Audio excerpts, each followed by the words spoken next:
Welcome back to Edinburgh. We're here again for an arbitration event. We were here last year in 2022 when the Scottish Arbitration Centre hosted an unforgettable ICA conference. Now this year in 2023, they invited us to join their inaugural arbitration festival. And it is a festival indeed. We have acts, not panels, but acts that are unforgettable, funny, humorous, insightful, and brilliant.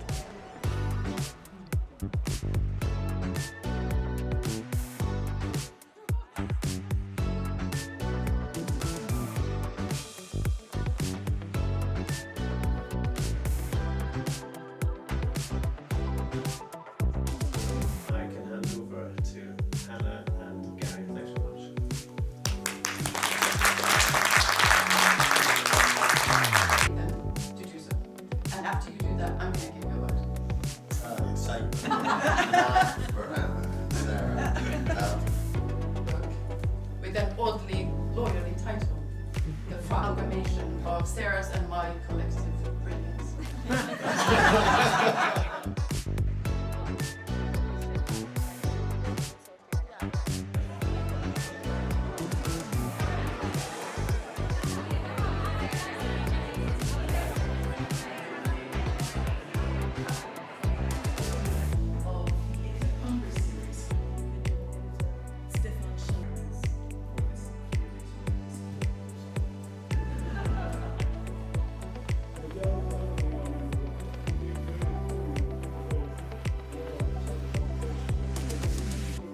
So the Arbitration Festival has 2 days. The first day was dedicated to books. We have first had Hannah Roos interviewing Gary Bourne about his novel, and then we had the ICA book launch.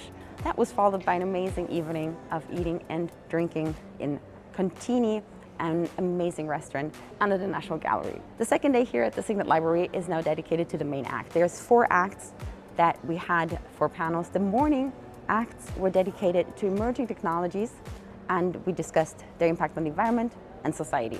The afternoon, and I'm going to read to you from the program, dealt with first Act 3, geographical diversity and small estates, emerging seats and institutions. And Act 4 is the ISDS and the rule of law. This will be followed by the final big act, that is eating, drinking, dancing, caling.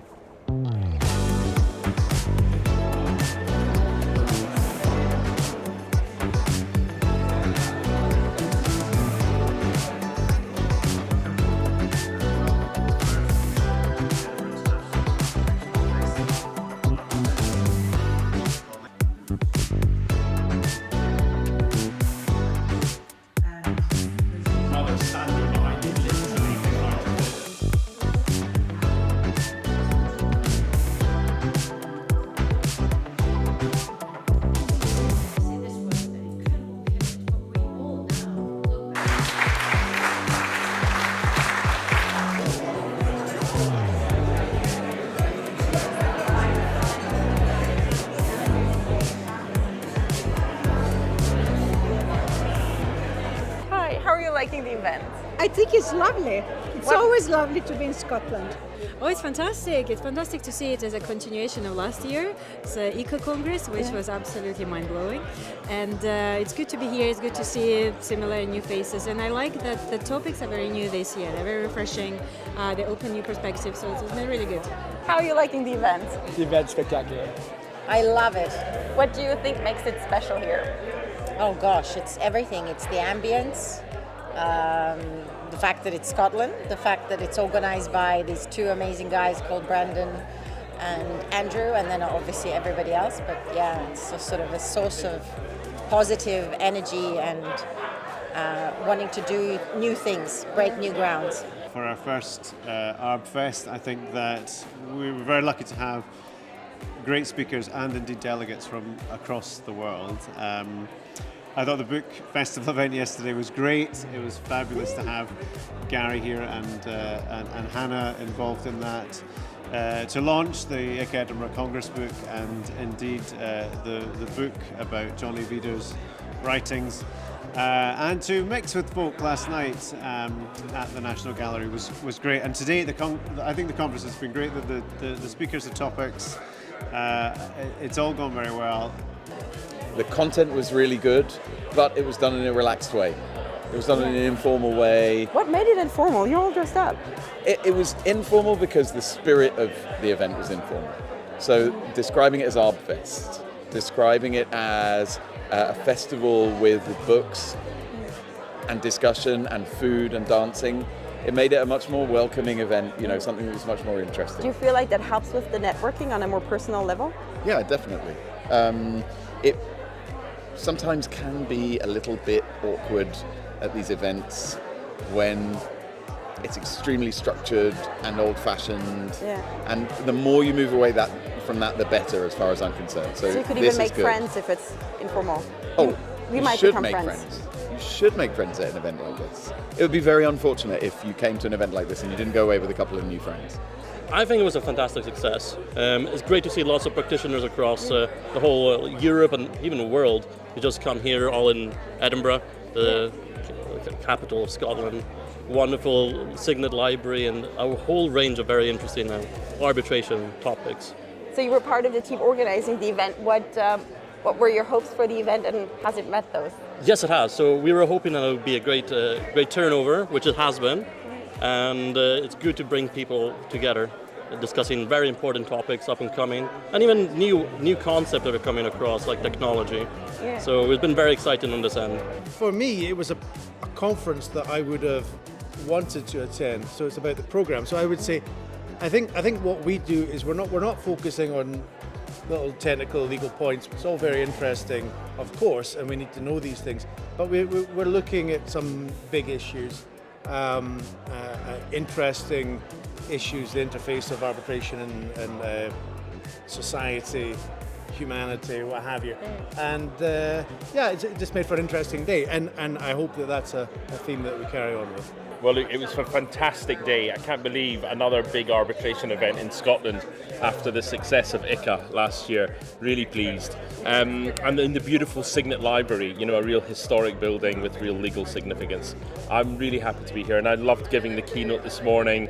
A really interesting subject, what arbitral institutions can do to address ESG issues. Big issue for our clients, big issue for corporates, big issue for governments, and I think arbitral institutions have a really important role to play. So I tried to lay out today what are some of the practical things that they could do and start thinking about, and some of the challenges they had to address. Can you lay that out in 30 seconds? What can arbitral institutions I can't remember do? what my speech said now, but you can read it online. Ooh, okay. But you do think they can do something? Yes, no, there's lots of things they can do. I think they can address procedural rules. I think a real practical step they can take is to set up specialist lists of arbitrators who are there to deal with complex ESG issues.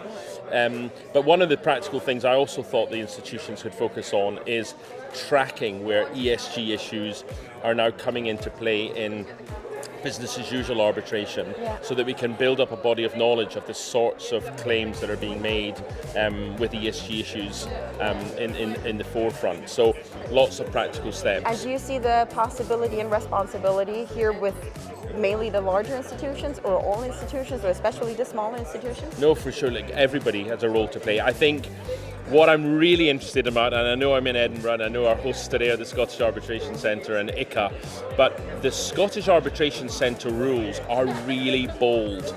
They've thought about a lot of issues around sustainability, green arbitrations, diversity of tribunals, all these really important ESG issues, and their rules are really forward-thinking, and I would love to see some of the more historic longer standing institutions take some of those innovations from the Scottish rules and see some boldness coming through more generally. So yeah, there's something in this for everyone, role for everyone to play. Last question, will you be here again next year? I'm sure. Well, I'm lucky because my mother's here, so I just don't need much of an excuse, but yes, I'm sure I'll be back, so thank you. What is something that you learned that you will now implement in your practice? Well, one thing that I really enjoyed actually was that during my panel, the disagreements I had with one of my co-panelists that always make me reflect on my current positions on things, and I'm constantly changing them. And then the panel on the AI and its applications in society, whether it's a good or bad thing, its risks, Of course, this is something I've been inspecting and thinking about for a long time. But today they brought new elements that I need to think about a Do you little think bit it's more. a risk, a benefit? AI, what do you think? Well, I think there are opportunities that come with a lot of risks. So And not it all, depends. yes, and not all the use cases for generative AI are quite clear in law just yet. So I think as we all try to figure out how to better place this within our practices, it's important to keep getting more information, hearing more perspectives from different people to try to form an opinion down the line. And I figure try it not out to together. exactly. I try not to be too one-sided about it just yet, We'll try to be open. yeah, we tend to just to get it wrong the first time we think about these new technologies, right? So I think it's important to hear what others have to say. Will you be back again next year? For sure, 100% sure. So you spoke on an interesting panel. Do you want to give the gist, the conclusion? Well, we discussed about what is the role of small and local and regional arbitral institutions in terms of what role they play in arbitration and resolving disputes, and what will be happening going forward with those. And so we talked about the role geopolitics plays in it, importance of local arbitral institutions for the purposes of promoting local language and local resolution of conflicts and things like that. Why would you recommend to anyone coming here next year? Is there going to be a next year? I hope it's going to be a next year. I think you did well. I think, well, I haven't heard any bad criticism so far, so if we all share what we like. I think it's because what Brandon and Andrew have done, or the whole team that's put together the themes for the ArbFest, are actually new topics. They're not your sort of standard sort of procedural technical things. They're really about talking through, and I think the fact that we had the panels that we talked as a panel makes it much more interesting. But the key is the place. Right. It's fantastic. Are you excited for the Kaling later? Yes, always. Will you be Kaling? Absolutely.